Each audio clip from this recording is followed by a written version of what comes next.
So at the beginning, Alex wants to show that we can kick through a door with a deadbolt in about 6 kicks. Mm-hmm. And every time we had tried this, every time that we had rehearsed this, he could always do it in 6 kicks. Mm-hmm. And what we didn't know was that when we set that set down on the stage, a flat surface on top of a flat surface, when he went to kick, it kind of added the friction or the force was it wasn't anchored to anything. Mm-hmm. So like when we did it in the warehouse in Nashville, we anchored it to a pylon that held the building on. So every time we kick it, it wouldn't move. You had a really solid brace for the door. Right. Yeah. But then when you take out that brace, it just... It absorbs the impact a lot better. Right. This is the Mostly Middle Tennessee Business Podcast, a podcast about Middle Tennessee business owners and professionals. Yes. Mostly. As always, thank you, Mr. Matt Wilson, for doing the intro. He really shone a nice light on me in his latest episode of the Mostly Marketing Podcast with Matt Wilson. Something I talked to him, and I need to call him back because I forgot to ask, stupidly, if he had video of it, and I could use it as like a testimonial, because he really kind of talked goodly about me and what we do here at it'syourshow.co and all the things that we do as far as podcast production. Of course, he and I go way back to the 90s when we both started in radio, which is, quite honestly, I never thought my skill set would be in vogue again. But, got out of it in 2013, did a couple other things between then and now, and all of a sudden my skill set's more popular than ever. Wouldn't you say, Mr. Clay Banks? Yeah, buddy. I'd love to chat about radio. I got my first real W-2 job in radio. Worked for WIVK and Citadel Broadcasting back in 2004.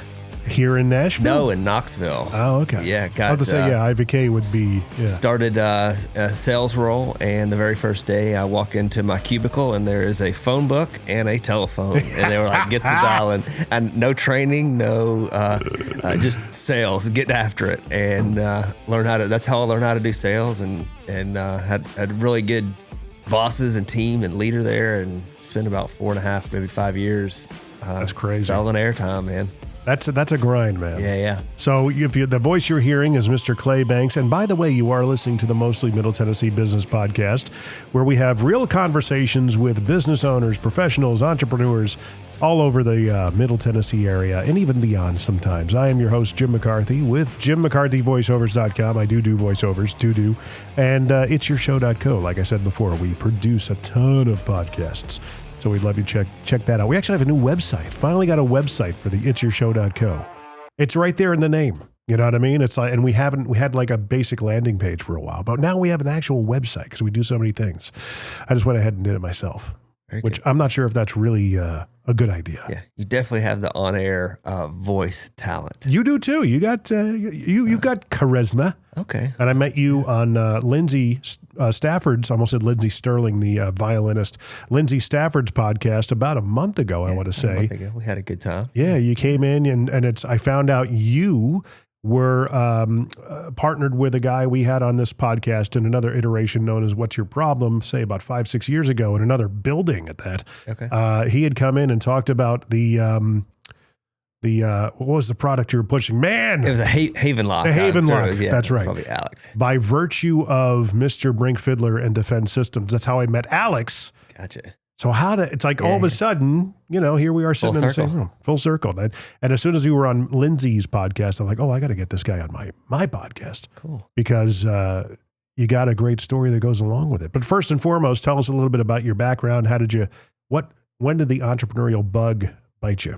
Yes. I was in college and I was a sophomore, and we were going to tailgates at the University of Tennessee, and we would go to away games and home games, and we were hearing all these really cool stories about what it's like to be a Tennessee fan and why people grew up in their families and kind of passed down generationally why they were Tennessee fans.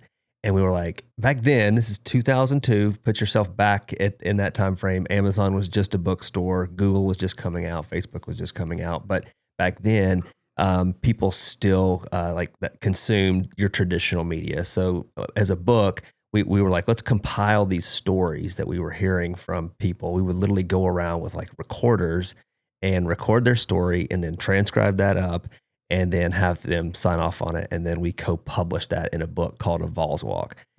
Sold it at every Books A Million, Borders Books, Barnes & Noble, Sam's Club, Walgreens, all now, across the how did state. you get that distribution, though?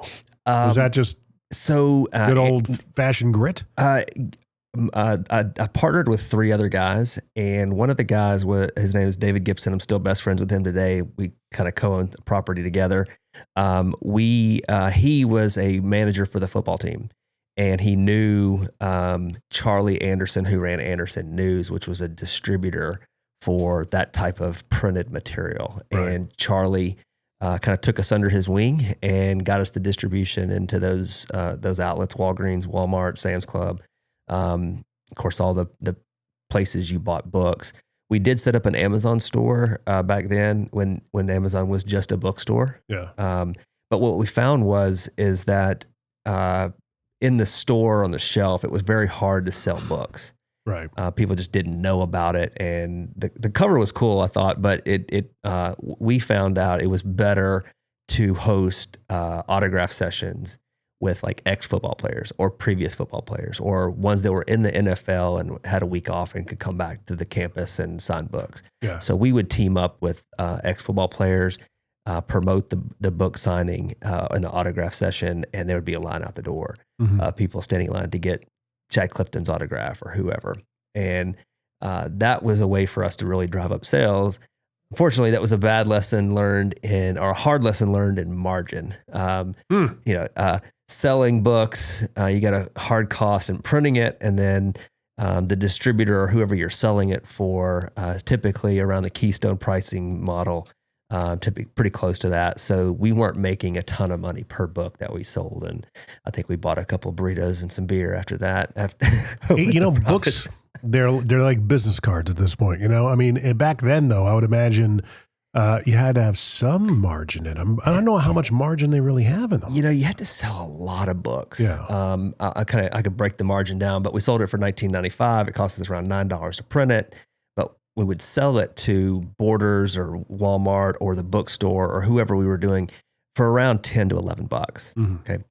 So we're only making a couple of dollars per book, but that's got to include all of our,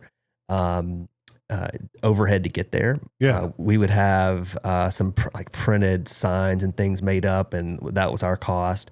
Of course, anything to kind of promote the book signings was coming out of our pocket. So at the end of the day, we didn't really make a ton of money. Back then, print on demand didn't exist. Right. Crowdsourcing wasn't even a term. And that's kind of what we did. We kind of crowdsourced the book, got other people to write it for us. We published it, and got it to market. That was my first ever kind of real business. Done a couple of other things. Started a company building mobile websites for BlackBerry phones back in 2008, 2009. If you remember, the BlackBerry had a screen about that big and it had like a trackball on it. Yeah, the QWERTY keyboard. Websites were built for screens that were like this big. Yeah. And trying to look at that kind of a site on a screen this big was very cumbersome, very heavy. It took forever for it to load.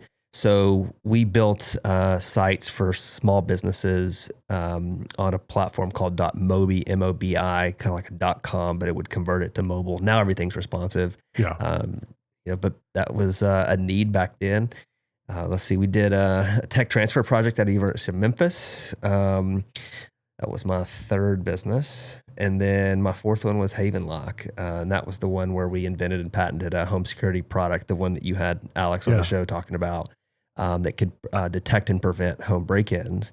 And then that kind of pivoted towards schools, where we took the same different form factor, but same technology, and put it into classrooms to prevent active shooters from getting into schools. And that's the business that ultimately I started in 2014, sold in 2022. Oh, wow. Okay. So do you have like that in mind when you get into a business? Do you have your exit strategy already in place? That's a great question. Alex and I were very aligned at the beginning on we're going to give this everything we got for 10 years. Right. And when we started raising capital from outside investors, we led with that. Our exit strategy was was to give it everything we have for 10 years, and then let's pass it on to a bigger company that could take it to the next level. We never really we were not lock guys. We were not security guys. We didn't come from that industry. We just had a different way of solving the problem. And, we were kind of like in it for 10 years. And I left right before that. Well, you see all these gurus out there, online gurus, business gurus that talk about seemingly overnight success. You had that mindset, well, hey, this is going to take some time. This is going to take 10 years. What do you think when you see, first of all, do you see some of these gurus pop up in your feed from time to time? And what do you feel and think about that notion of, hey, man, all you got to do is this? I've had people on that talk about, exit strategies, and that should be your end game and be all end all and all this other stuff. And I'm going, yeah, but I'm kind of subscribed to the Gary Vaynerchuk line of thinking of, dude, you're in a marathon. This isn't a sprint. If you're in it to get an end game, you're in it for the wrong reasons. 100%. There's a lot of shallow content that makes people think entrepreneurship is easy. It is not. And it is not. Yeah. There's always going to be, I say, some boogeyman in the closet that comes up. Like right now I'm dealing with tariffs. Aren't we all? Yeah, right. Like I've got a container coming through, and I'm like, I really don't know how much it's going to cost me. It's always something. Like I can remember right before Christmas, we had a big order coming in of product, and the Suez Canal was shut down, and then COVID, and we had all the containers on one end of the world and all the manufacturing on the other side of the world, and we couldn't get containers to ship product. There's always something. iOS 14 came out, completely changed the landscape of how we marketed and did direct to response marketing. Had to completely relearn, Facebook's algorithms on how to, bring in customers. There's always something, right? Yeah. And for the people out there saying, "Oh, it's just these 3 easy steps to get to a gajillion dollars," I can read between the lines now and kind of like, yeah, that just didn't happen the way that you said it did, and it's super shallow, I think. It's why Baller Busters exists. If you haven't been familiar with that page on Instagram. These guys do nothing but call out the online gurus. And a lot of them have they're jacked. They're always in the gym. They're always commenting and bloviating from inside of a Lambo, that kind of stuff. It's, the glorious aspect of it. No, definitely. You got to check your ego at the door when you really want to be an entrepreneur. I think it's a lot harder than most people realize. And I think it's indicative of, how many people really are out there on their own, in charge of their own income and their employees' income. It carries a lot of weight. It does. Yeah. Cause it's, for the last, I want to say year and a couple of months, my business partner and myself have been very lean in terms of paying ourselves. Cause we had, he foresaw just a little bit of a challenge in the market, and so sure enough, we went through it. But, thankful to his prognosticating, he was able to make adjustments. He's the CEO. I defer to him in terms of the authority, but we own it equally. And that's our agreement. I'm old enough to realize that I put my pride in my pocket, where hopefully I'll eventually put my money. It's one of those things that he's just so good at what he does that, he made the judgment call, and I said, okay, we'll just have to figure it out, for the past year, he's all the stuff that we're doing, in addition to making sure payrolls are met, it's been tough. Totally. Oftentimes you got to go through it, right? You got to learn from it. Yeah. And you start to get more resilient each time. And oftentimes I see businesses where the owners are the last ones to get paid. Yeah. And they have the heart that they will take care of their employees. They'll take care of any of their obligations to any of their vendors before they'll pay themselves. And trying to switch that mindset in operations of profit first. And I've really kind of shifted gears here recently, focused in that direction. But I've always had this kind of growth mindset.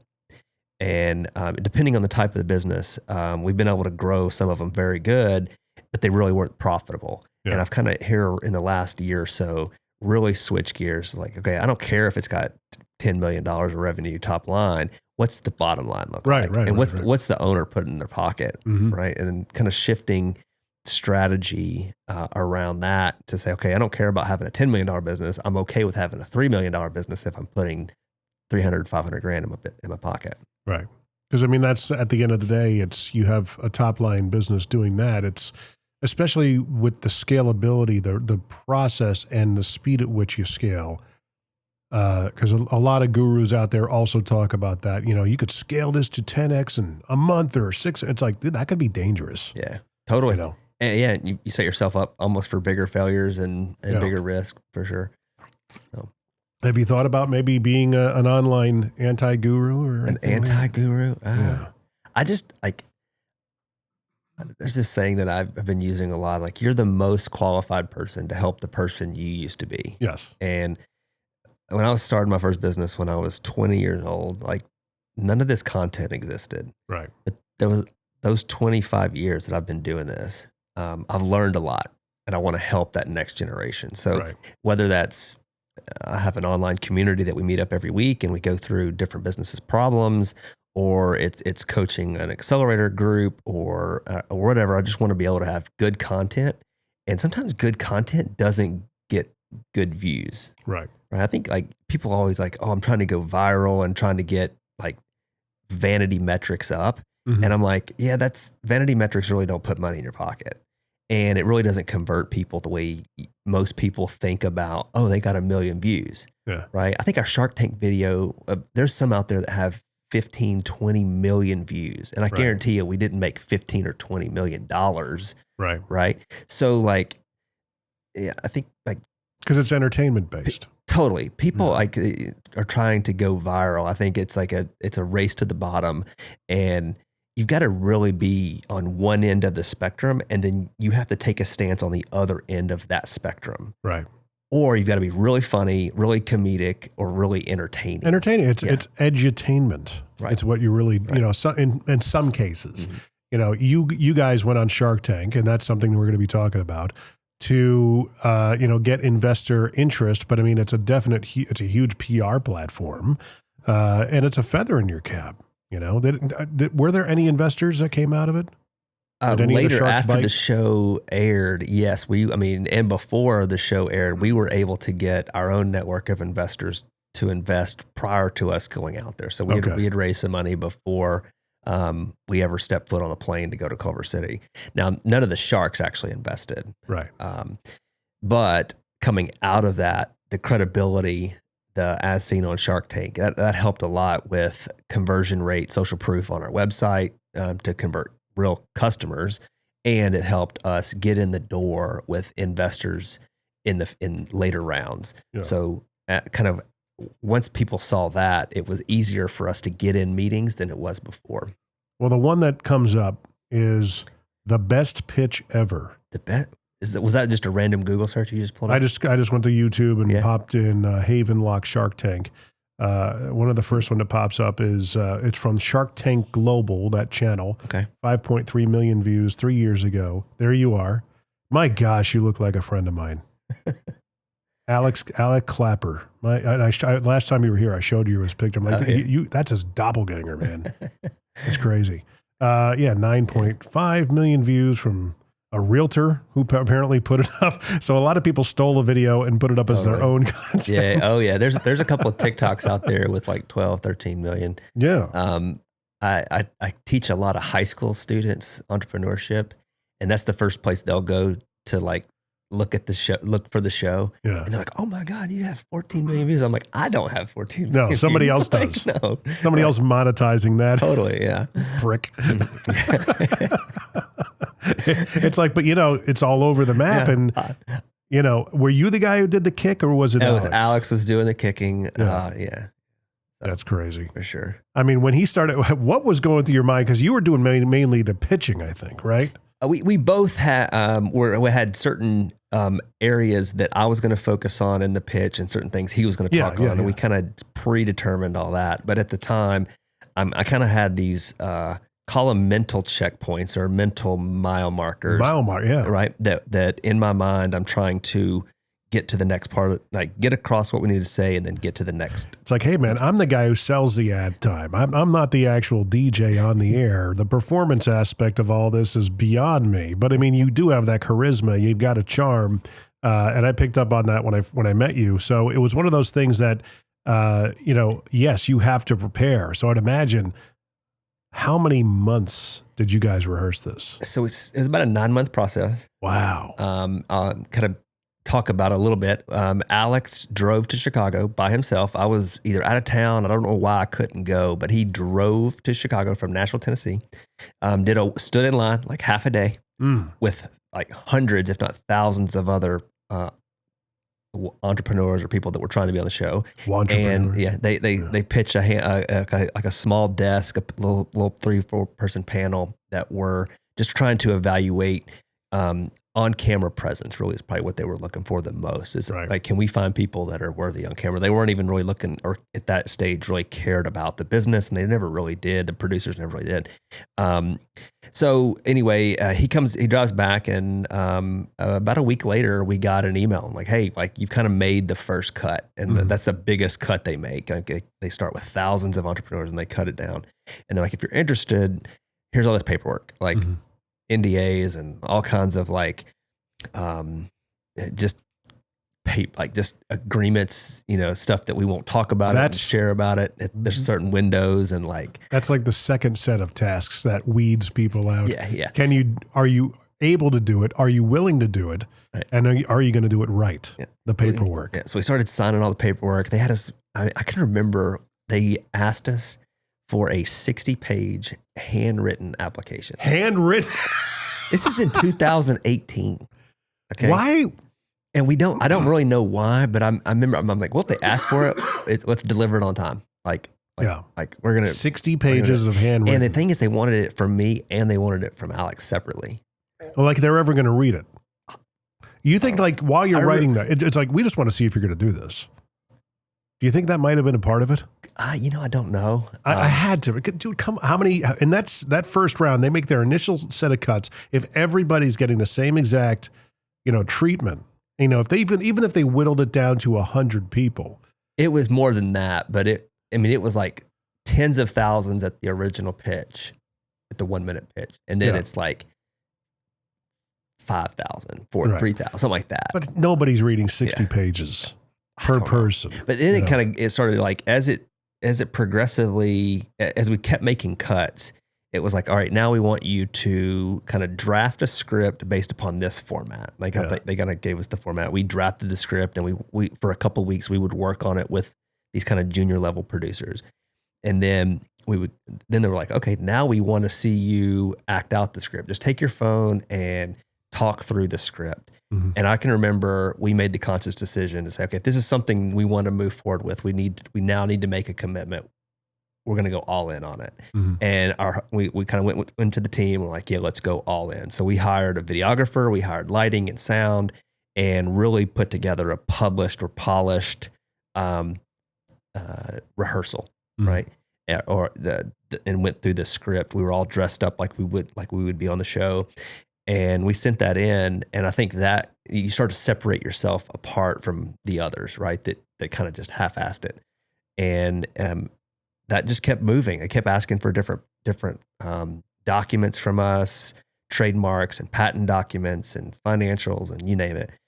We were actively raising money, so we had all that stuff easy in a portal, very easily categorized, and they could get through that stuff pretty quickly. There's a lot of companies that don't have that, and they have to go kind of create it, and it kind of puts them behind. But we finally got the notice that they were wanting us to proceed forward, and they were going to fly us out to Culver City, and that wasn't a guarantee that we were going to see the Sharks. They were actually still making cuts. Mm-hmm. So we got there on a Monday. Tuesday we met with the producers, and went through our pitch, and they told us, they're like, there's no guarantee that you're going to see the Sharks. Like, we're still kind of evaluating, are you on camera ready? Yeah. Right? And they went all through the dress rehearsal, making sure that like no logos and stuff were on camera.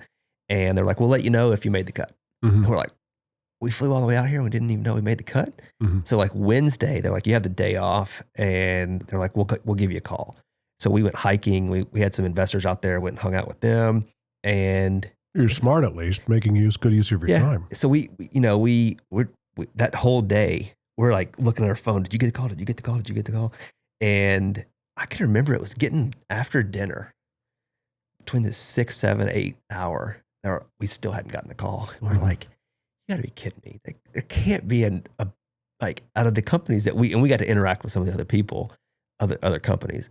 I'm like, we were better than them. Like, we've got to get the call. Yeah. And finally they called and were like, be in the hotel lobby at 8:00 in the morning. And they took us to security, and the rest is history. So that's when you knew you were in. That's when we knew we got to pitch. Yeah. Still no guarantee. At least, still no guarantee of air, it being on air, but we at least knew at that point we were going to go and present in front of the Sharks. That's the thing, is that, getting back to my point earlier about a 60-page handwritten, because first of all, I think it's a gauntlet. It's basically, hey, it's a challenge. Let's see if they're going to do it. There's no way we're going to read it, especially a handwritten one with all the varying styles of handwriting. And if it's chicken scratch, you can't read it. Who's going to read this stuff? Totally. You got to think that there's a room somewhere where they're all like, what else can we make them do? Let's have them pitch while water skiing or, hula hooping or standing on their head or something like that, just because we can. And, are you serious? Yeah, I'm serious. We want you to do this. It's like, we just want to see if you're going to do it. How committed are you? Because I bet that weeds a lot of people out. Certainly. And once we were committed, we were like every step along the way, we overdid it. I mean, we were like, let's be the best we can be. Right. And I think in business, you kind of have to go into it with that mentality. Like everything that we put out, you have to have your autopilot level, and it's got to be good. It's got to be good, and it's got to be better than who you're competing against. Yeah. And, not to say like don't publish, but it's like you've got to make a commitment and focus. And I will say that one thing Shark Tank really helped us in our team on is the whole team was focused on that specific task for a good time. Yeah. And we were all aligned. Whether it was just because me and Alex were on the show, that doesn't mean that we had other team members helping out with other things to get us ready for that. Right. So that was a smart move as well. Yeah. Using the money wisely. People filling in the holes and stuff like that. Because a lot of those businesses probably don't have any of that. True. That are getting airtime. But some of them, imagine, crazy enough, I'm wearing one of them right now, the little latch belt. Oh yeah. The guy, one of the first seasons. I can't remember. It's oh gosh, I can't remember anything anymore. But it was a great product. And apparently the guy had told the Sharks when he was on, he says, oh yeah, I came here and I was actually just bringing it around to different stores and everything. And they're like, you were cold calling? He goes, well, yeah, it's an easy product to pitch. And hey, have you guys thought of this? How can I possibly get it in your store? And they were blown away by him. And he got a deal almost instantly. Gotcha. Because they were just appreciative of his grit and his tenacity to kind of, cold knock on doors essentially right around their area. So at that point, you have no idea. You're going to be able to pitch. You have no idea if it's going to make it to air. Right. So you had also had to build like a whole giant set. We flew out some contractors that we knew and worked with from Nashville. They'd built sets before for us here in Nashville. So we wanted them to build our set there. So they flew out. We shipped out a bunch of materials to build the set. Mm-hmm. And the way that it worked is like this. Say the Sharks are here, and there's like this schedule or a train of pitches that kind of come in front of the Sharks. They pitch, then they go off, right? So you're kind of like backed up. And we were Thursday right after lunch, and Thursday morning we kind of go through security. We get into Culver Studios. They put us in like a trailer, and we had our hair done, our makeup done. They trimmed our nose hairs, all the stuff, trimmed our eyebrows with, and we just hung out in the trailer until it was our turn to kind of get ready and get with our set. And they broke for lunch, and then we moved our set on. And when we set the set down, it was pretty big. I mean, it was almost as big as this room. Right, I'm looking at it right now. Half size of this room, and it was flat. Ultimately, when we we got there and we're getting it all set up, and we had they intentionally put us in that spot because that gave us an extra hour while they were eating lunch, right, to get ours ready, because some of the sets weren't that big. Mm-hmm. They weren't that cumbersome to move, but ours was. Was it on wheels? It was on casters, but it was taken off casters and set on, and set on the stage. Especially with what you were going to do. Yeah, totally. It was on casters, and then when we got it to where we wanted it, we just kind of lifted it off and removed the casters and set it down, and we got it all set up. And Alex and I can remember Kevin O'Leary sitting in the chair. I guess he didn't eat lunch. He never once looked up, never once said hi. He was on his phone. He was on his iPad. He was working. Totally cool. I guess he's checking emails, whatever. And then Birds. I can remember they all start coming in and all the producers, and what you don't really see on camera is you're in a pretty big room, but there's like stadium steps and there's like hundreds of people, like legal people and branding people and script writers and producers and junior level producers and just tons of people in the movie industry. And that's when your nerves are just like, oh my God, this is getting real. This is getting real. The room's filling up, right? It was kind of dead when we got out there, and we were like, okay. There's a lot of eyes on you. Yeah. Like an empty stage, and you kind of, this is the real setup. And then all of a sudden the energy starts getting up. Well, they move us to the back, kind of behind the doors. And we'd already rehearsed and kind of walked through this, but there's a rug. Every episode has the same rug, I'm pretty sure. It has a little X on it. And they're like, walk to the X, and we want you to stand there for what's going to feel like eternity. But we'll let you know when you're ready to go. Just stand there. You can smile. You can do whatever you want. They're getting reaction shots. What they're doing is they're testing lighting. And they are bringing in a big boom camera from one end of the stage to the other to get a big swath like of you. But the whole time you're sitting there like looking at the sharks. I just recently saw a reel by Damon, and he actually showed how this kind of works, and the awkwardness is it's palpable. And the producers were like, look, you're going to feel real awkward. The sharks, they've seen this enough time. They're still going to feel a little awkward. Yeah. But we do this for every single episode. So we stand there, and they're like, go. Okay. So after this weird 1.5, 2 minute awkward kind of silence, us just staring at the sharks like, they didn't tell us about this. Yeah. We're like, okay, where do you put your hand? Right. And just like smiling, just like looking them all in the eyes, kind of like this. And they're like, go. So I think I'm up first. I'm talking first, I think. They go back. I don't think I've ever watched the full episode. I think I remember seeing it. Yeah. I think I lead off and I'm talking, and then all of a sudden someone's phone rings up in the stands. And it was one of those old school rings, like the rotary phone. Oh, okay. Yeah. But it was a cell phone, but it was like, it sounded like the old rotary phone. Like, okay, yeah. And the lead producer starts cussing, going off. Like, he's just cut. Like, oh my God. So we had to go back through the doors and do it again. Hey, at least you got a second take. Yeah. Because, that could calm the nerves, right? And I'm like, well, at least somebody else screwed up, not me. Thanks God it wasn't me. Oh, that's great. So, I don't know whose phone it was, but I remember it was to the left of me, and it was so dark up there I couldn't see it. But we went back through, walked through the doors again, did the whole thing, stood on the X, did the whole camera thing again, and then we go into it, and yeah. I mean, that's the thing in like reality TV. You always, whenever they build up the tension, and the winner of American Idol it's like, I would imagine, in real time, they're really creating those dramatic pauses, but a lot of that's manufactured in post, and they've already grabbed, like, you're looking at the camera, or maybe you're looking past it, and you're kind of going, like, so like your reactions to maybe something that someone else has said, they'll take that out of context and make it totally something that was not even part of whatever that conversation was. Yeah. How do I know? I've done it in other videos and stuff like that. You want to look for those reaction shots. And I see it all the time. And it's so unnatural to watch. It's so unnatural. I remember that exactly to your point. They were promoting the show about a week before it aired. Mm-hmm. And I can remember we were planning a watch party. And did you know you were on at this point? We knew we were going to be on air. So we filmed in September of 2018. It aired in April of 19. So this is like March or so, late March. And they're like, okay, your air date is this date. It still could get pulled. Up until it airs, no guarantee of it airing.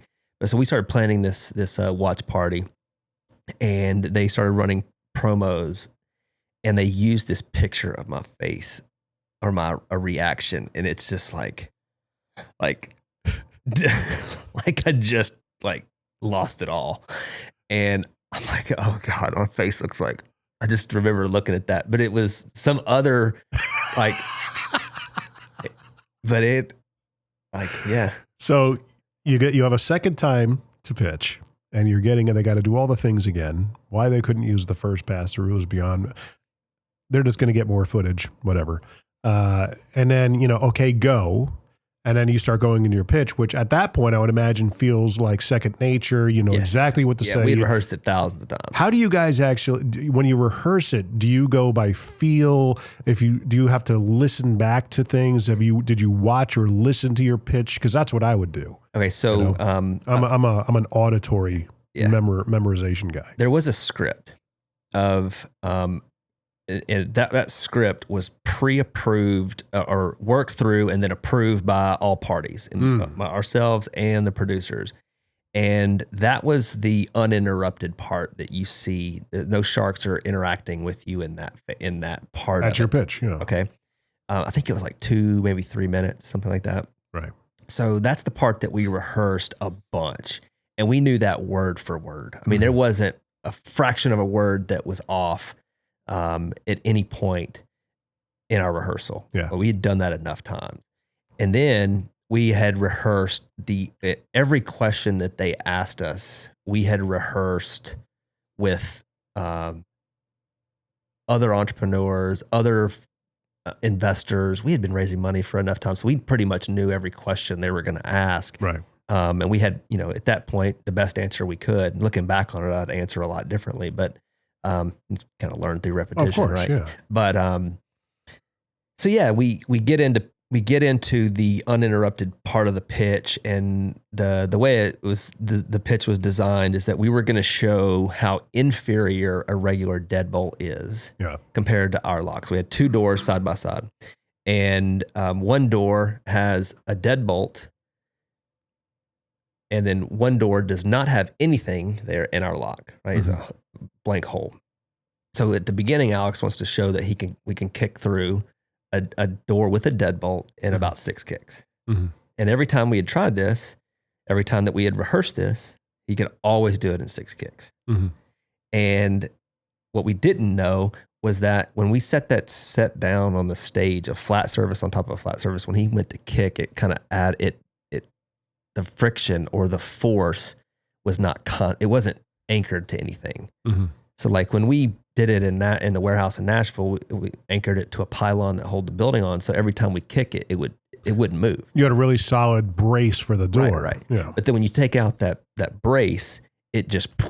It absorbs the impact a lot better. Right. Yeah. I was thinking actually the door might have gotten jammed against the frame or something. No, it was just a hard lesson learned in physics. And when it took him more than 6 kicks, that's when they started laughing. Alex got more determined. Mm-hmm. Then the pitch goes off the rails. What was, again, I have to imagine at that point you're thinking to yourself, oh crap, are you kidding me? How many times have we done this? It's gone perfectly every single time. Why now? Really? Yeah, I didn't really have time or thought to dissect it as to why. Right. I was just thinking, get to the next checkpoint. Mm-hmm. And if you go back and watch the show, you'll kind of say, well, Alex, come on here, let's finish up the pitch, right? Like we can still finish up and talk about the things that we've done. And it was the later part of that pitch. But thank God Alex kept kicking the door. He was so out of breath. Like he did not give up, and he finally got through that door, and the Sharks just stood up, and it was a great standing moment. ovation, great moment. He went flying, went vertical, and he came out, he gave me a hug, I hugged him, and then we have to kind of switch gears and get serious. Like it's so funny. They're laughing, we're laughing. But then we have to like completely start going into business model, units sold, like patents, all this other stuff. And once we got back on the rails, it kind of like nosedive, and then we pulled it out, right? And then we kept going. But there's a lot that, like you kind of brought this up on reality TV, that that pitch I'm gonna guess was about an hour and a half, 2 hours. Oh wow! It wasn't the 4 or 5 or 6 minutes that you see. Wow! Right, there was a lot that was covered in the pitch that didn't make air. Right. Well, they gotta fit how 4 or 5 pitches into a show. Right. Yeah. So there's a lot of editing, trimming the fat, of course. Yeah. So when those things happen, it's the magic of movies and television. But what you thought was, I would imagine that you probably thought a lot of that content was amazing. Yeah. There was a part that Alex talked about his military career, and us as a business making a stance that we wanted to be and hire veterans. That was a priority for us. That was part of one of our core values, and that never made the air. We had a story about a woman, and her husband had put a lock in, and he was deployed, and she lived on base at Fort Polk, Louisiana, and someone tried to kick in her door, couldn't get in, moved to the back door, couldn't get in. Military police showed up, and our locks saved her. Right. And we actually had that letter from her on an email, and we pulled out the email and read it. And we specifically kind of designed that in our pitch because we had seen enough and done enough analysis watching other pitches that sometimes there's crossfire. Like I'm communicating with Damon, and Damon and I are kind of working on it. Alex is communicating with Mark, and Mark's sitting over here, and we're like literally talking over each other. Yeah. And we kind of discussed this, and we're like, hey, let's use this story of Erin Lotfi was her name. I said, let's use this to get the pitch back on track. We wanted to be in control of the pitch as much as we could. And when we lost control of it, that's where we brought that letter out, and you could hear a pin drop for however long it took us to read that letter. Everybody in the crowd, you could just feel the energy going to that letter. And I'm like, that's going to make air. Didn't make air. We at the time, we had a partnership with Terminex, Service Master Company. That didn't make air. We talked a lot about the why. We had this funny saying. They were like locks and security and bugs. And I said, yeah, they kill your bugs, we kill your thugs. And they just started dying out laughing. I'm like, that's going to make air. Didn't make air. Well, a lot of those, the visual aspect, I would have come away from that having a video producer mind. I'm like, oh no, that's definitely going to air, just because of what didn't happen, what was expected to happen. That's entertainment. Yeah. I think there was so much with the energy of the door not breaking. It overshadowed everything else. It way overshadowed. But here's the thing. If that hadn't happened, would it have made it to air? I think so. Yeah. The violent nature of him kicking the door, if he would have gotten through in 4 or 5 kicks, that would have been enough. That would have been enough. Yeah. Because that was definitely the like a brandable chunk, I guess you could say. It was a moment that was the linchpin of like the whole pitch, and we made a big bet on it. Did you? We did. I can remember thinking like, and I think they had to sign off on like the risk of like, oh, he could break his ankle or whatever. Yeah. I can remember us having this really depth conversation. Like, do we really go to this level, or do we just kind of just tug on the door? Right. Right. No, you go big. We go all in. Yeah. Yeah. Because that's what they're looking for. Yeah. They're looking for ratings and, viewers, eyeballs, all that stuff. Their team was great to work with too. I bet they are. Yeah. They were a lot of fun. They communicated well. You got to wonder, like in other reality shows, like my wife and daughter are watching this Love Island, which I feel like every time it's on, I feel like brain cells are just depleting themselves just by being a proxy of the TV show. This is a little bit smarter intellectually of a reality show, because you're really making deals with these guys. They're investing, from what you understand, their own money, and they're just fleshing out talent, so to speak. Yep. In other reality shows, it's a lot of manufacture. I produce a podcast, Try That in a Small Town podcast. It's the Jason Aldean song. The songwriters of the song are doing a podcast now. Cool. And every now and then they have Jason on. And one of them asked, I said, Jason, you had to have been approached by a company or a network to do a reality show with Britney and you. And he goes, oh, all the time. It happens so many times. He goes, well, aren't you going to? He's like, no way. My life is good right now. Every time you hear about these people that do these reality shows, they just screw everything up. I'm good. Yeah. At which point I want to say, well, that means you need to do a podcast, because you have ultimate control when you do a podcast. But, moving on. Yeah. So you move forward, you're going to be airing.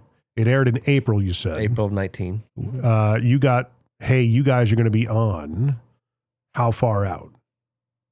2 weeks, maybe 3. But were you preparing? Because understanding intrinsically, hey, this is, even though we didn't get a deal, this is a PR move. We got to be prepared. Yes, and that's I now coach a lot of Shark Tank companies, or Really? not a lot. Let's call it 4. Mm-hmm. I think I've done 4. Let's go with Maybe a lot. 5. So Okay. just be nebulous. In the grand scheme of things, kind of birds of a feather flock together, and somehow we get connected. Helped Akesh with Florapod do his. I'm working on a guy right now that's going to be filming in September. And to prepare for the show, the airing, you've got an average show, I think, has about 8 million viewers. Wow. Yeah. Average the first time airing, and then depending on the re-air. Like, fortunately with us, it re-aired a lot, and still to this day does. I get texts all the time. Hey, I just saw you on TV. Oh, great. Hey, man. You left a fun impact on the world. No pun intended. So one thing that now, like at the time when we were aired, we had a good functioning website. You could buy the product. We had kind of banner, welcome Shark Tank fans, things like that you can do to kind of warm up that conversion between what they saw on TV and your site, right? You want it kind of to be congruent. The producers even give you a couple of images. I think they gave us like 7 or 8 images that we could use to promote things, and like they pre-approved them. So we kind of had those on the site. So yeah, we were getting prepared to make sure that all of our systems could capture and retarget that traffic, set pixels and all that stuff set up. So yeah, that's even just fulfillment, having all that stuff, because I mean the volume of that probably went through the roof. Did you notice a tremendous uptick after the air? We did, and every time it re-aired, we would see an uptick in sales, but not to the point what you think it would. And now, I'll kind of do some math. Those 8 million viewers are the common public, okay? And our product at the time, I'm gonna say like $379 to buy it, okay? Yeah. So the average order, or the minimum to get that product, was $379. That's a little high for a... You got to think about it. Yeah. You got to ask the spouse, ask your wife, Yeah. hey, is this something we want? Or, know, and there was a high education level of why why you needed it. And then there was a high installation hurdle to overcome. The best products on Shark Tank are really super simple, and they're relatively... The average order value is really cheap. So, Sponge Daddy. Exactly, right? The cupboard. The ones that have done the best in terms of sales are the ones that a monkey could figure out how to use. The belt that I can't remember the name of. Right? Yeah. It's like, oh yeah, that's cool. I want it because it was either as seen on Shark Tank or super functional or it's super simple to understand. and it's under $50 or under $45, right? So looking back, when companies come to me and like, hey, I'm considering going on Shark Tank, I'm immediately looking at what's their AOV, what's the education attainment, what is there any kind of AOV is what? Average order value. Sorry, order value. What is the average order value to get that product? Yeah. So if the average order value is in the 300s, I'm going to say, like there's probably better ways to spend your effort and time, because if you're wanting it from a publicity standpoint, right? If you really need the money and bad cost of capital, they're taking 30% on average of companies. Not a great use of capital, not a great use of capital, or not a good cheap cost of capital. But if you're looking at it from a publicity standpoint and getting eyeballs, you really have to think about it from the mechanics of the math. Mm-hmm. Does your garage door sound like this? If it does, it's screaming for help. Call Incredible Doors, 931-348-DOOR. We're making garage doors in Murray and Williamson counties work better and sound better. We just make them incredible again. Go to IncredibleDoors.com or call 931-348-DOOR. Follow us on Facebook for specials on maintenance visits, keypads, and other items. 931-348-DOOR. IncredibleDoors.com. It reminds me of one of the products we have here that we've been putting out locally, just kind of, we're bringing it to market very slowly. We kind of had a big push about this time last year. It was a set of lights that magnetically attached to garage door rails. It's actually how we got into the garage door business. We manufacture lights here, and someone had brought up to me, and actually another garage door guy in my B&I group, he says, hey, do you have lights that can magnetically attach to the rails of a garage door where it goes up? And traditionally at night, it blocks the light from the garage door opener and all the other lights on the ceiling. And, if you're a mom getting out or you want to feel safe, lighting typically drives away the bad stuff. And I'm trying to get stuff out of my car, my baby, I'm trying to pick up whatever they dropped, and it's always dark. So we came up with a product that are roughly about 6 foot long, and they can magnetically attach, and you can run a wire to the actual garage door opener. So when it opens, they come on. And we have a name for it, a website, Cave Light is what we called it. And we figured it was a light that lit up all your cave-like spaces, garages, crawl spaces, attics, things of that nature. And, we should probably offline talk a little bit more about it, but we knew that the price point was it was about, I think we were at $299 for the pair, maybe a little bit more, $350 or so. We're going to have to think about that. I'm not sure if I really need, but the installation could take the average homeowner about 10, 15, maybe 20 minutes to put in it, So we kind of experienced that, not on your level, but maybe that is a Shark Tank product. Who knows? To me, it's simple to understand. Yeah.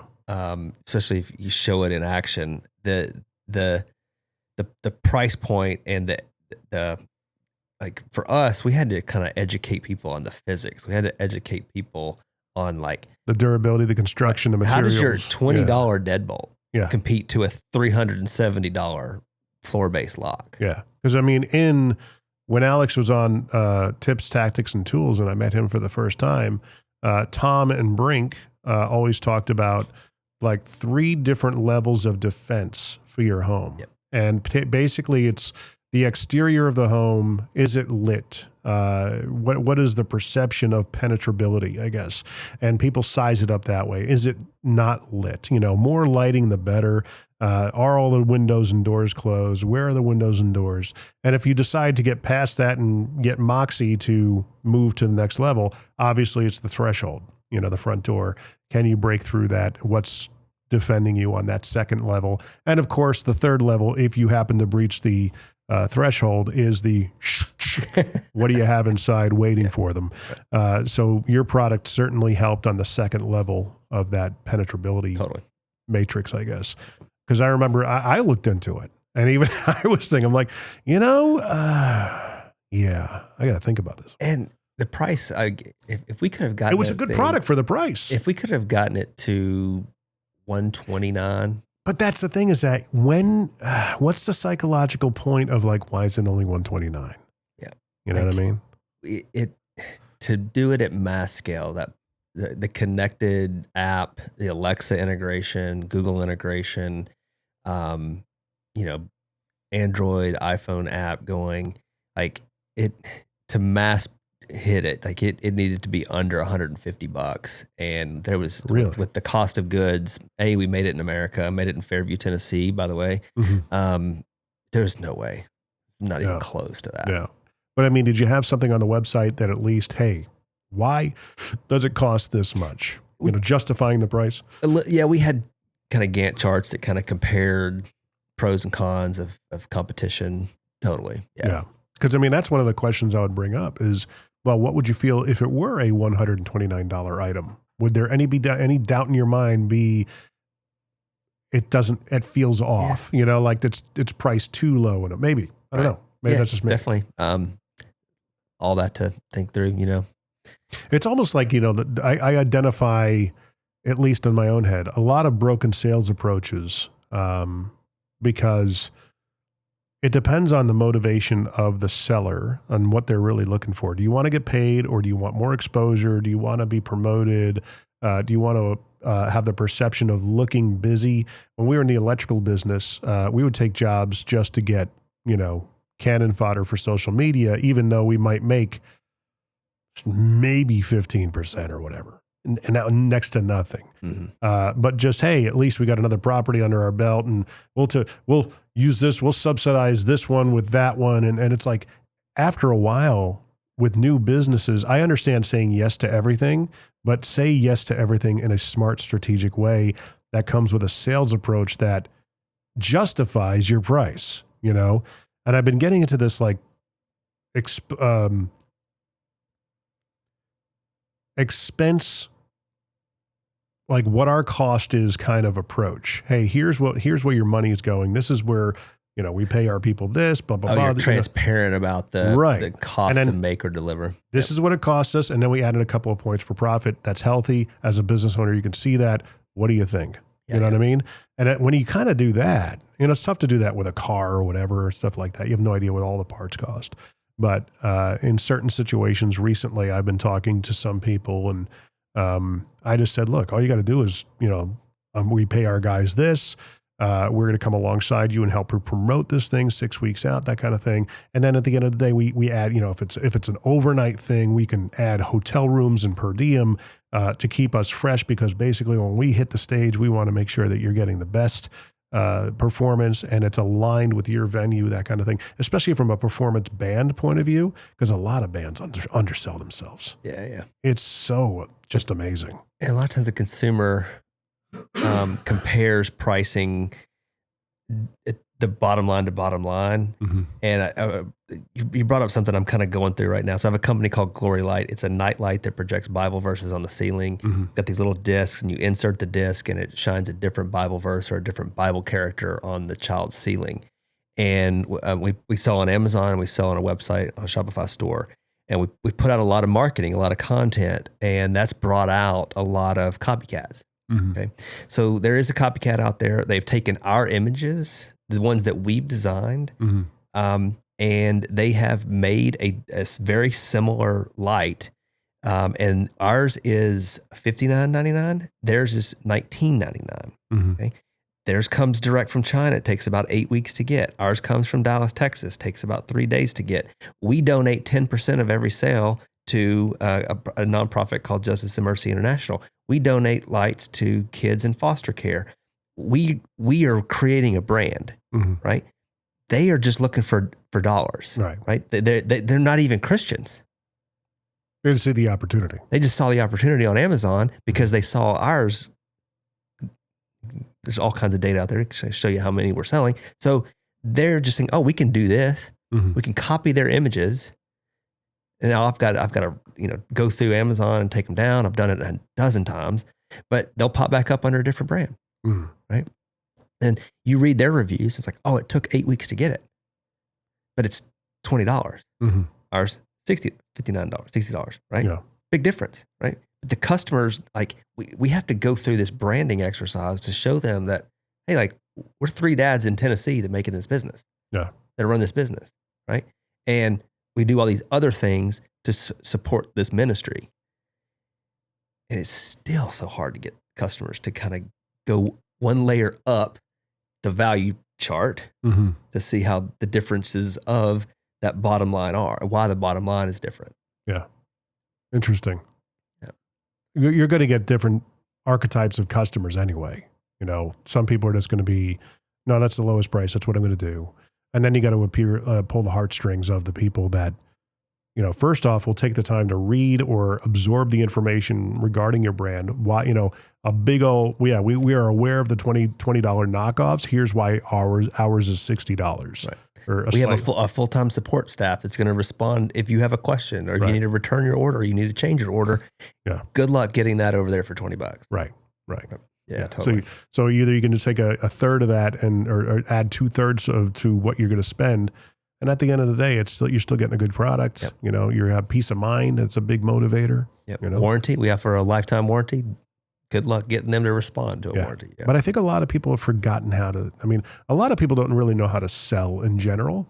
And as I always tell my kids, I tell my family this, people that work here, every given situation you're in is a sell or be sold situation. You're either selling or you're being sold. And it's like in this couple of instances I've had recently, I'm like, oh my gosh, guys, you're being sold. Yeah. There's no reason to be doing this. You know, here's why we charge this much. Here's our cost exposure. And we add a couple of points for the owners and just make sure that everybody's happy. And, you know, at the end of the night, we're going to make sure everybody wins. Yeah. Let's, you know, that in that space, in the creative space, not many business savvy salespeople. Yeah. You know what I mean?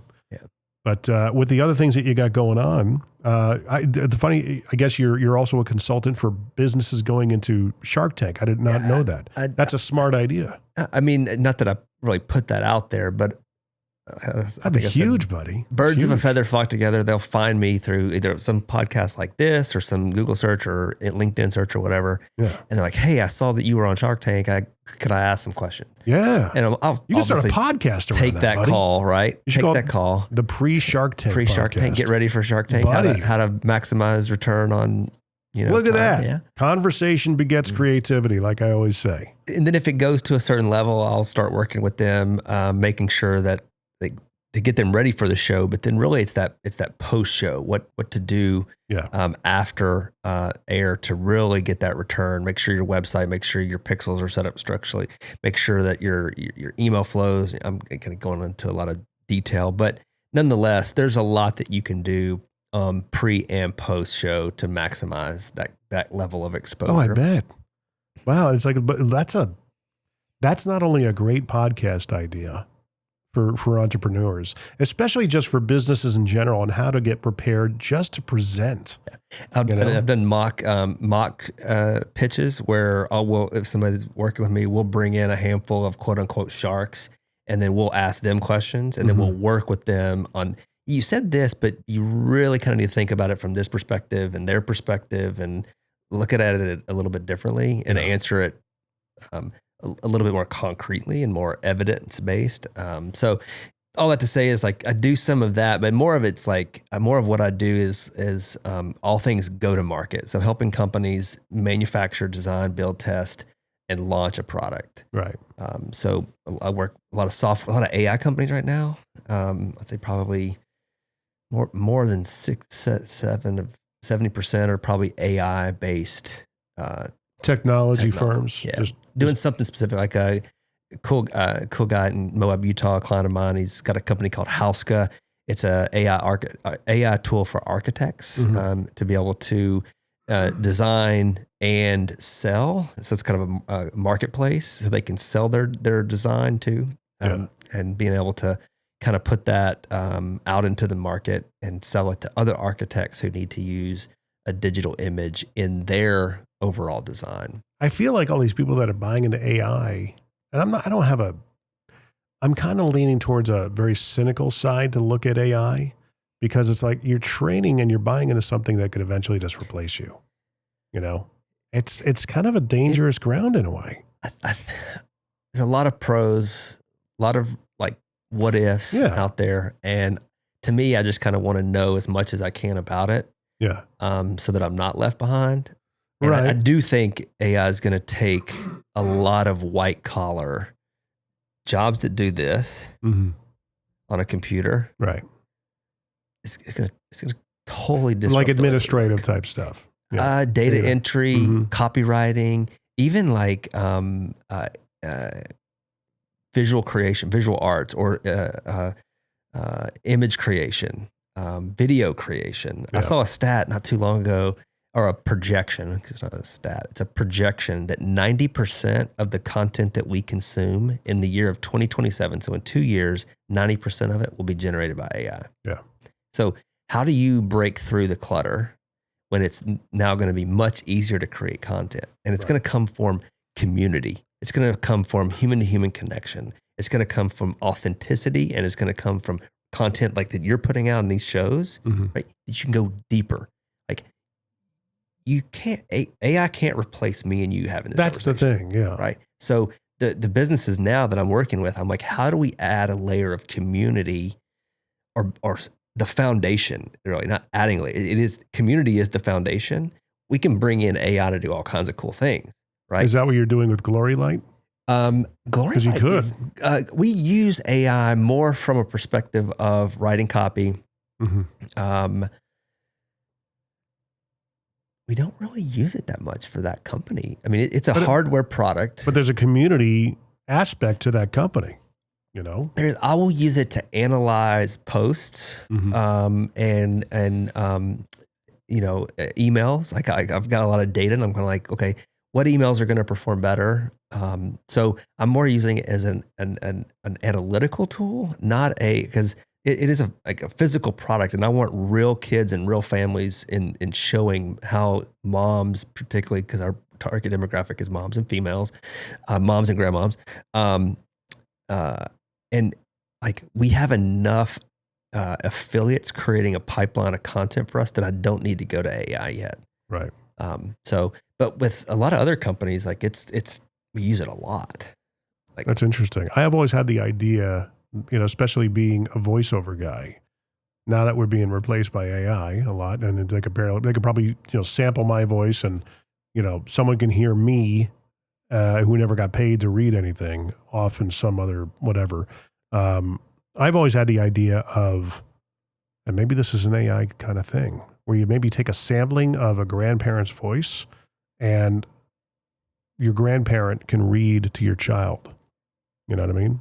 I thought about doing that a long time ago. Already be done now, or it can be done now, but not a long time ago. It couldn't be. I'm sure it can, but I was thinking like, actually, hey, here's a service. If you want to read a book to your grandchild, we'll record it, we'll produce it. For Glory Light specifically, we were. I was going through a couple of firms or companies that do this, but they, for customer support, I have like in the bottom right of our website this little chat bot, and you can interact with it. And it'll answer your questions to a certain point. Then it'll kick it over to a customer service agent. And this company was trying to sell me on me becoming basically a avatar or a bot, but with my picture, with my video. I'm the founder. I'm going to respond to your questions. I'm here to help.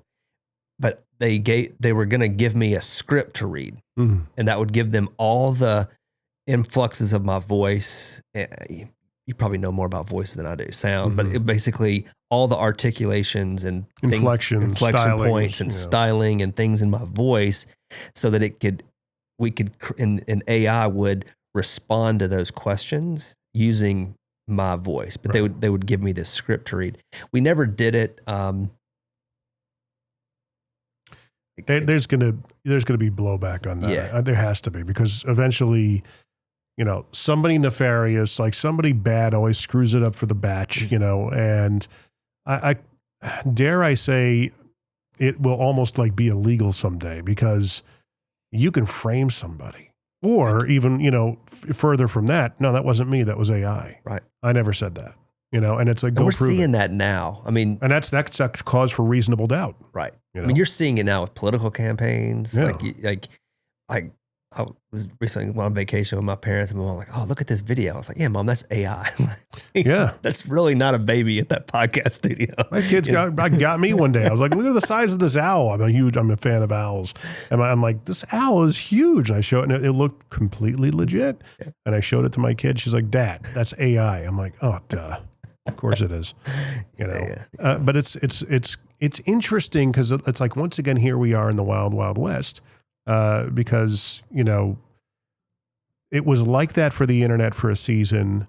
And then it kind of got organized and locked down, and it started evolving, when we got past the early adopter stage in the diffusion curve. And then you had the video aspect of it, then social media, which is essentially internet 2.0. But in the beginning, the video stuff of YouTube was wild, wild west. Now marketers have ruined it. You go to YouTube, you want to watch a video, you got to sit through a freaking commercial. And it's like, oh gosh, okay. It's annoying. I can't imagine. It's almost like Valpak. Who is this working for somebody? Really? You're treating it like force-fed push marketing television. This is a permission marketing approach to television commercials. You can't do that anymore. You got to have something.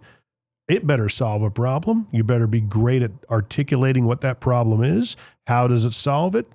And here's the pitch. Here's the, click the thing to go to the website and figure out if this is for you. Is it, but again, it's working somewhere. Someone's paying for it. And you still get Valpak envelopes in the mail, right? Someone's buying that stuff. Do you ever open a Valpak just out of curiosity? No. I do every now and then, just curious. Is that this the stack of cards in the cellophane plastic? Right. And it's they actually pay for placement in those things. The cool thing is my mailbox and my recycle bin are pretty close to each other. They just go straight to the recycle bin. Yeah. Right. No. It's kindling. Yeah. No, I see a lot of value in YouTube. Don't get me wrong. It's a lot of exposure. The advertising model, what it is. Like, I don't, I have paid versions of YouTube TV pay for, but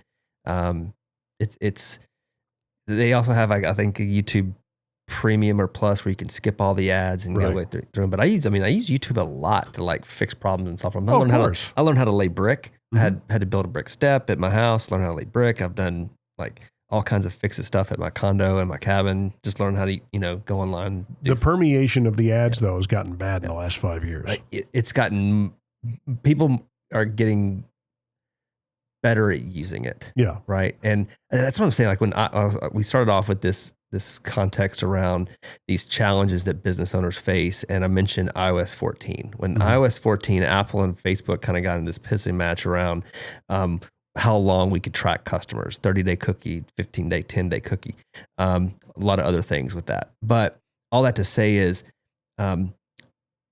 now with Facebook, everybody's learned how to use it. Mm-hmm. And it's driven up CPMs to the point where nobody can afford it. Well, right? Nobody's special anymore. Yeah. Right. And back in the day when there wasn't as many people using Facebook ads, it was a way for us to get a lot of traffic. Same thing with YouTube, right? Now it's gotten so saturated that it's hard to stand out. It's hard to break the noise barrier. Is so much. So where are the new channels? How do we build podcasts? Yeah. I like podcasts. I love the deeper content. Mm-hmm. You can learn a lot. Podcasts, it attracts naturally the people that want to listen to long form content, especially if it's done well. You're going to have 95, probably 97, 98% of podcasts out there are bad and they need help. The barrier of entry to start one's pretty low. It is very low. Right. That's, and by proxy. You could literally probably do one with just a phone. Right. You could. Yeah. You could absolutely. No microphone, no lighting, no soundboard. Totally. You could start one with just a phone. Pretty much. Yep. You certainly can. And the content is the star. Yep. The delivery mechanism is secondary and tertiary. But, when there's bad audio, it's when you're listening to something. There's one podcast I listen to. Love the guy. Justin JV from Now it's called Bitcoin News Alerts. Used to be known as Crypto News Alerts. He's got a big following and everything. But dude, if he happens to come across this and hear it, you got to stop doing that grates on my nerves. Okay, we're going to be doing this and, the lip smacking. On a video or even in person, it's somewhat forgivable. But when you're listening to something and it's being piped into your ears, it's like nails on a chalkboard. Yeah. So, I mean, stuff like that, I coach people a lot with, a lot of people like you saying the word all that stuff. But podcasts, buddy, are like you mentioned me before, when I mentioned before, push marketing. When you listen to the radio and watch TV, you pretty much had to sit through the commercials at one point in time. And then while you were doing that, before the entertainment moved to streaming and on phones and stuff like that, we used to, Facebook and all those things started becoming prevalent on phones. The ads on television started becoming less effective because what happens when a commercial came on, you just go right to your phone and, okay, the show's back on, I'll put my phone down. So that messaging wasn't penetrating as much. On podcasts, you can skip ahead, but there's still, I think, a good salience to it. You know what I mean? But it always comes down to the message. Yeah. Always comes down to the message, and it's always will.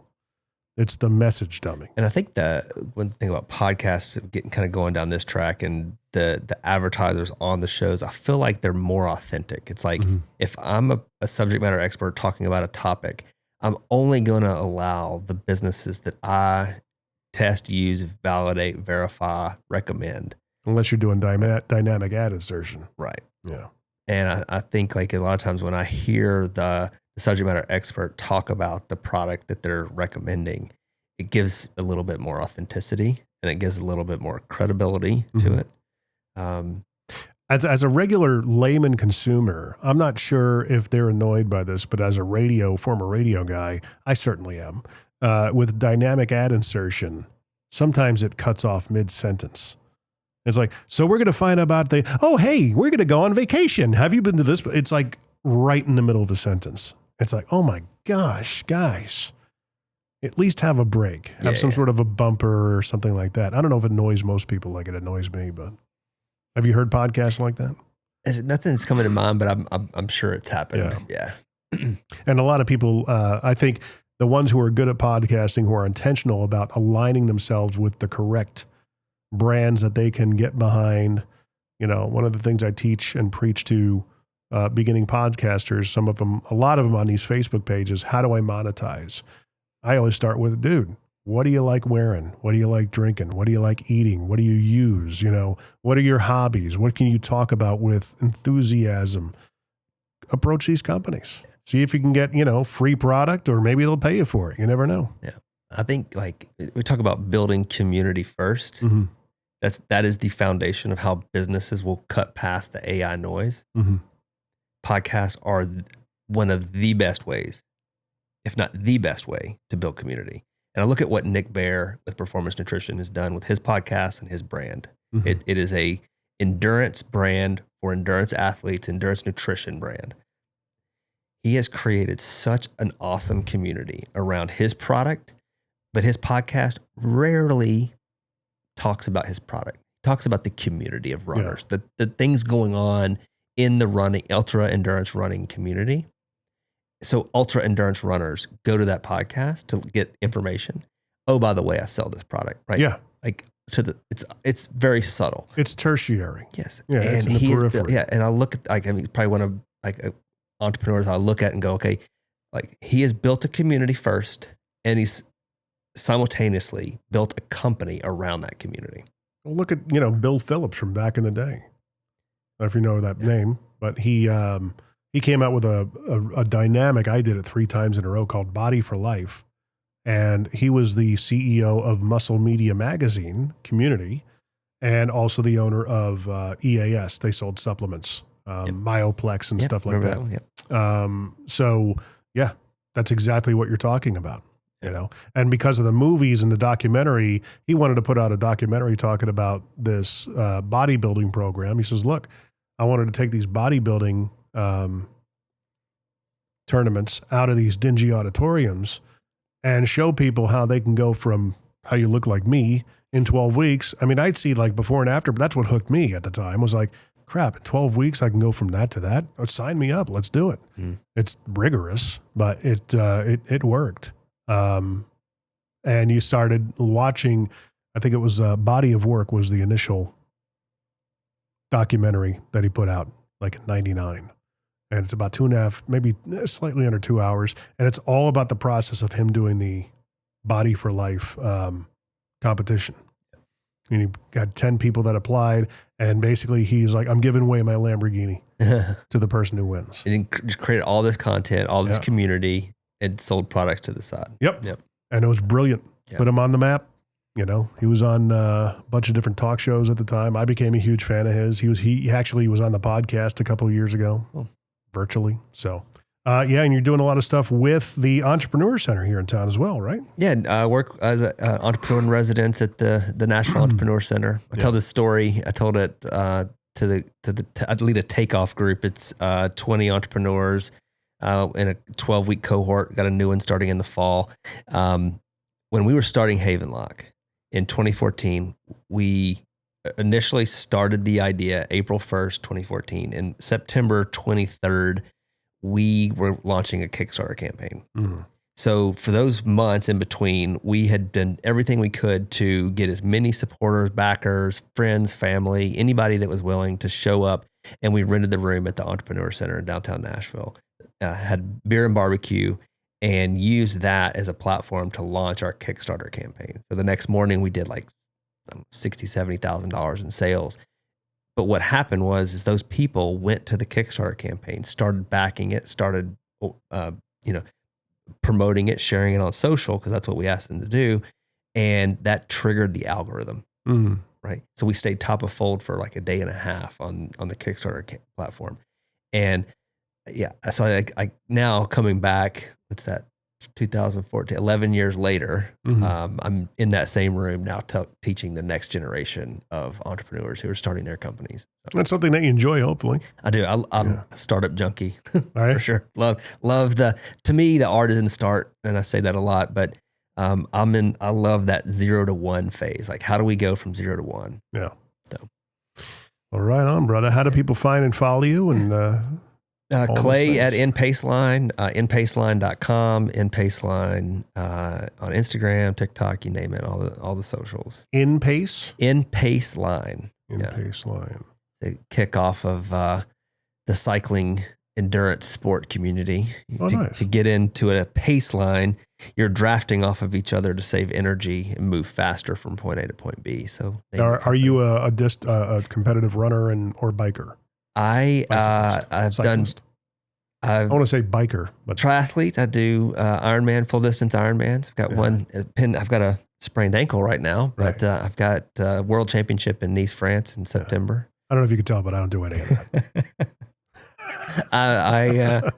You're into your own thing, lifting weights and stuff's cool. Every now and then. I've actually gotten really heavy into cycling, riding my bike, getting out and getting a couple of miles out and just getting something going. Yeah. But it gets harder as you get older. So, of course, as usual, everything is in the description that you can find out about Mr. Clay Banks and everything that he's doing. So go find and follow him. And as usual, the website, mostly Middle Tennessee Business Podcast.com, truncated down to mmtbp.com. All the things are there. If you want to apply to be on the show, there's a link there you can click, and it lets us know. We'll reach out, see if it's a fit, and all that fun stuff. And if you got any value out of this episode, make sure you leave a 5-star review, follow, rate, subscribe, share. If it impacted you, share it out. Let us know that you shared it out. Hey, you can roast us for a 5-star review too. That's fine as well. We'll take all the things and we'll go from there, man. We'll wrap up this Friday afternoon session and start our weekend. And Clay, second time meeting you. It was wonderful. Really enjoyed chatting with you. Thanks for having me.